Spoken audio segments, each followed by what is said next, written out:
Урматтуу окуучулар, намазга бекем бололу. Ар дайым намаздарыбызды каза кылбай, өз убактында окуп, намазды окуп бүткөндөн кийин жалбарып, жалынып, Кудай Тааланын мээлимин сурайлы, жакшылыгын сурайлы. Күнөөлөрүбүздүн кечиришин сурайлы. Адашып жүргөн ага-инилерибизге хидаят сурайлы. Туура жолубузда жүргөндөрдү иман жолуна бекем болууну сурайлы. Мына ушул намазда бекем болууда биз өзүбүздөн мурун өтүп кеткен пайгамбарыбыз саллаллаху алейхи ва салламды көргөн муундардан сабак алалы. Анткени алар намаздын маани маңызын терең түшүнүп, намаздын маанилүүлүгүн билип, зарылдыгын билип, аны менен жашап өткөн адамдар. Сиздерге мына ошол муундардан биринин окуясын айта кетейин.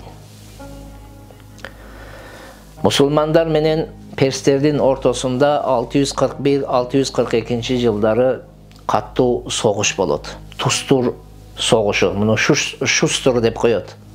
Мына ушул согуш болот. Бул согуш тарых китептеринде келет, 1,5 жылга чейин созулат. Тустур крепосты, Тустур чеби өтө бекем, өтө мындай согушка ыңгайлуу, тосунууга ыңгайлуу болгондуктан мусулмандар муну жеңүүдө өтө кыйынчылыкка учурайт. Бирок Аллахтын жардамы менен баамдат намазы убактына бир аз калган кезде ошол жерди жеңип киришет. Бирок ошол кезде ошонун ичинде согуш болгондуктан душмандын кылычы адамдардын мойнунда көтөрүлүп, чабайын деп тургандыктан адамдар баамдат намазын окуй албай калышат. Жеңиш болуп, кыскасы, бүткөндөн кийин Анас разыяллаху таала анху ыйлап жатат. Ыйлап жаткан болот. Анас бин Малик разыяллаху анху. Эмне үчүн ыйлап жатат?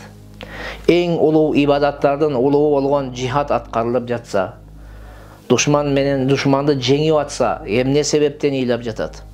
Анткени эң бир улуу нерсе дагы колдон кетти. Ал баамдат намазынын каза болушу эле. Анас разыяллаху анху айтат, Тустур эмне болуптур дейт да. Тустурдун жеңиши эмне? Бул бир дүйнө мындайча айтканда. Менден баамдат намазы каза болуп кетип жатат деп туруп, аябай кайгырып ыйлаган экен. Биз менен сиздер дагы ар бир окубай калган намаздарыбызга кайгырып, ыйлап, Кудай Тааладан кечирим сурайлы. Анас разыяллаху анху жоо себебиден, согуш себебиден, душмандын кылычанын мойнунда тургандыктан намазды каза кылгандыгы үчүн ыйлап аткан болсо, биз менен сиздер телефондордун түйүндө отуруп алып, намаздарыбыз каза болуп жатат. Сериалдарды көрүп намаздарыбыз каза болуп атат. Футбол ойноодун себебиден намаздарыбыз каза болуп атат.